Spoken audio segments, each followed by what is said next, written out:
आज तक के इंडियन क्रिकेट इतिहास की एक ऐसी हार जिसने पूरी तरह से भारतीय क्रिकेट का नक्शा पलट कर रख दिया था। वर्ल्ड कप 2003 की सबसे कमजोर टीम माने जाने वाली टीम इंडिया अब फाइनल में दस्तक दे चुकी थी।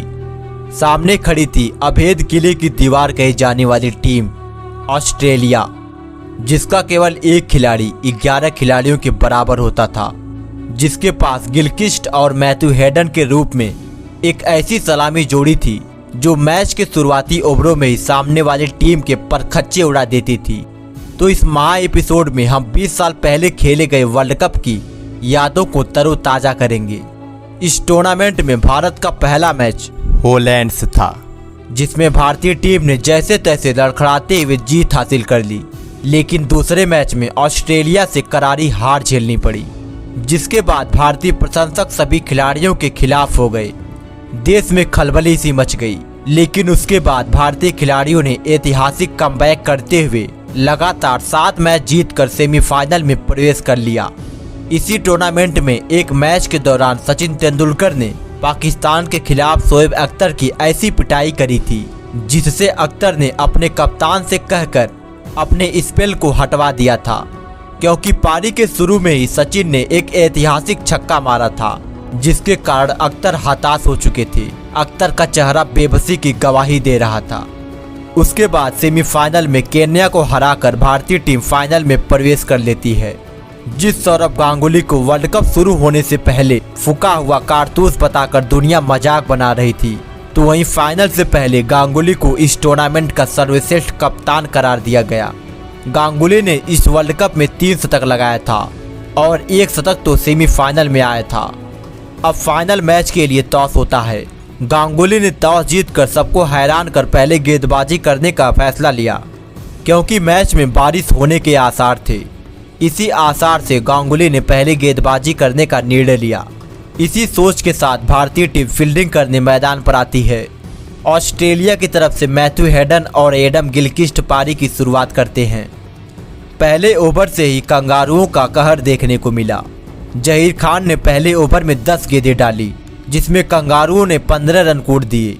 इन दोनों बल्लेबाजों से जैसी उम्मीद थी उससे कहीं ज़्यादा बेहतर शुरुआत दिलाई, और देखते ही देखते 13वें ओवर में गिलक्रिस्ट ने अपनी 50 पूरी कर लिया। भारतीय खिलाड़ी पूरी तरह से हताश हो चुके थे, और यही कारण था कि जब विकेट लेने का मौका मिला तो जहीर ने गिलक्रिस्ट का आसान सा कैच ड्रॉप कर दिया, लेकिन हरभजन की अगली गेंद पर गिलक्रिस्ट ने एक बार फिर से प्रहार करना चाहा और वो गेंद सीधा सहवाग के हाथों में चली गई। यहाँ ऑस्ट्रेलिया टीम का स्कोर 14 ओवरों में 105 रनों पर 1 विकेट होता है।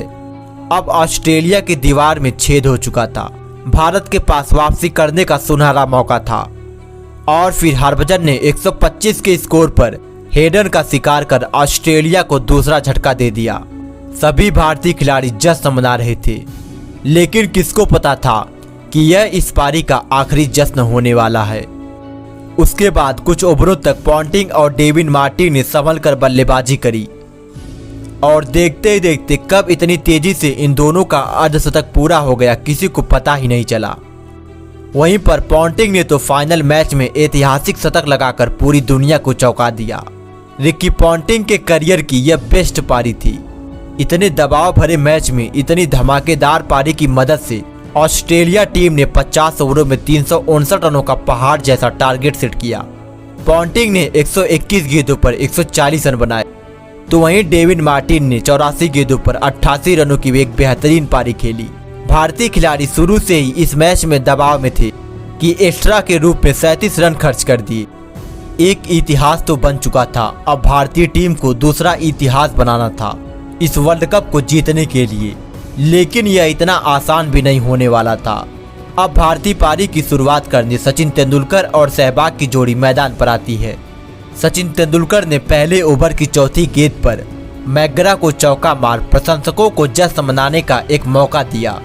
सचिन ने अपने इरादे जाहिर कर दिया था, लेकिन 5वीं गेंद पर सचिन मैकग्रा की गेंद पर आउट हो गए। सचिन का आउट होना हार के दर्द को बयां कर रहा था, क्योंकि 359 का टारगेट सचिन के बिना हासिल करना नामुमकिन सा लगने लगा।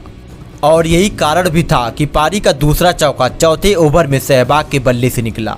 लेकिन पिछले मैच में शतक लगाकर आए गांगुली ने भी चौका जड़ दिया।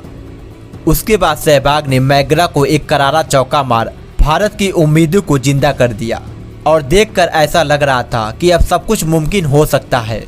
लेकिन फिर 10वें ओवर में सौरव गांगुली का आउट होना भारतीय टीम की हार भी तय कर दिया।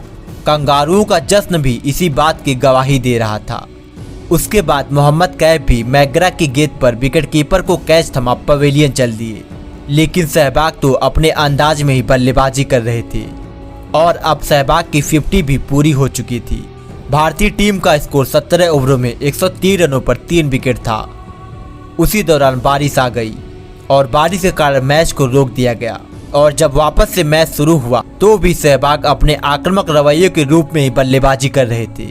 वीरेंद्र सहवाग इकलौती ऐसी उम्मीद थे जो इस मैच का रुख मोड़ने का दम रखते थे। लेकिन आज काला दिन भारतीय इतिहास से जुड़ने को बेताब था और अनफॉर्चुनेटली सहवाग भी रन आउट हो जाते हैं।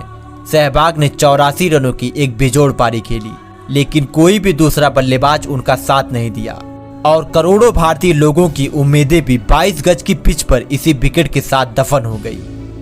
उसके बाद देखते ही देखते भारतीय टीम का एक एक विकेट गिरता जा रहा था। द्रविड़, युवराज, हरभजन का प्रयास केवल हार के अंतर को कम कर सकता था, लेकिन मैच को जिता नहीं सकता था। 35 ओवरों में 209 रन बनाकर भारतीय टीम अपना 7 विकेट गंवा देती है और फिर उसके बाद पूरी भारतीय टीम 234 रनों पर ऑल आउट हो गई। लेकिन पूरी दुनिया ने भारतीय टीम की जमकर तारीफ की, क्योंकि जिस भारतीय टीम से किसी को कोई उम्मीद नहीं थी उस भारतीय टीम ने फाइनल खेला। सचिन तेंदुलकर ने इस टूर्नामेंट में सबसे ज्यादा रन बनाए। और यदि यह वीडियो पसंद आई हो तो वीडियो को लाइक, शेयर और चैनल को सब्सक्राइब जरूर कीजिएगा।